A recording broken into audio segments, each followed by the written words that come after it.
Hi hello नमस्कार. परत एकदा माझ्या यूट्यूब चॅनलमध्ये तुम्हा सर्वांचे मनपूर्वक स्वागत आहे. आज आपण बॅकपार्ट स्टिचिंग पाहणार आहोत. अशा पद्धतीने मेन फॅब्रिक आणि अस्तर दोन्ही मी पिना लावून जोडून घेतलेले आहे. अर्ध्या इंचीची शिलाई मार्जिन घेऊन गळ्याच्या बाजूने गोल अशी टिक मारून घेणार आहे.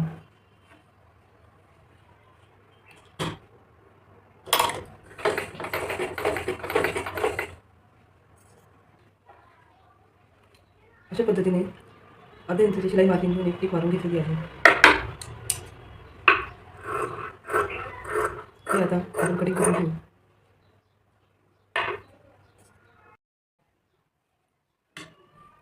गळ्याचा आकार कटिंग करून गळ्याला छोटे छोटे कट्स लावून घेतलेले आहेत. कमरेच्या बाजूलाही एक टिक मारून घेऊ.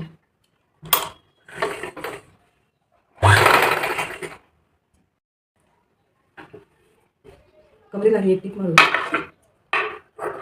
खालचा एक्स्ट्रा कपडा कापून घेऊ. कापून व्यवस्थित करून घ्यायचं. अशा पद्धतीने ब्लाऊज पाठ पलटून घेऊ.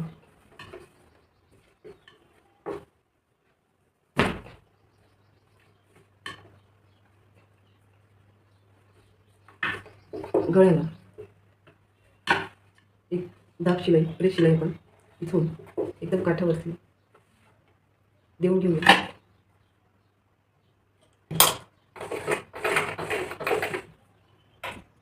अशा पद्धतीने गळ्याला प्रेस शिलाई मारून घेतलेली आहे आणि कमरेलाही खाली इथून एक दाब शिलाई मारून घेतली आहे. ब्लाऊज पलटी केल्यामुळे जास्त पट्ट्या लावायची गरज पडत नाही. अस्तर मेन फॅब्रिकला पुन्हा आपण आता जोडून घेऊन एक्स्ट्रा कापड कटिंग करून घेणार आहोत.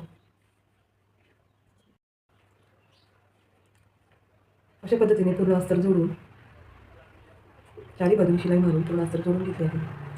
कमरेची डास मी इथे देऊन घेतली आहे. इथे अर्धा इंच शिलाई मार्जिन घ्यायची खाली आणि वरती ब्लाऊजच्या डासाप्रमाणे आपल्या ब्लाऊजचे जे बॅक साईडचे डास आले आहेत त्या उंचीप्रमाणे इथे डास मारून घ्यायचे. अशा पद्धतीने बॅक पार्ट आपला तयार झालेला आहे.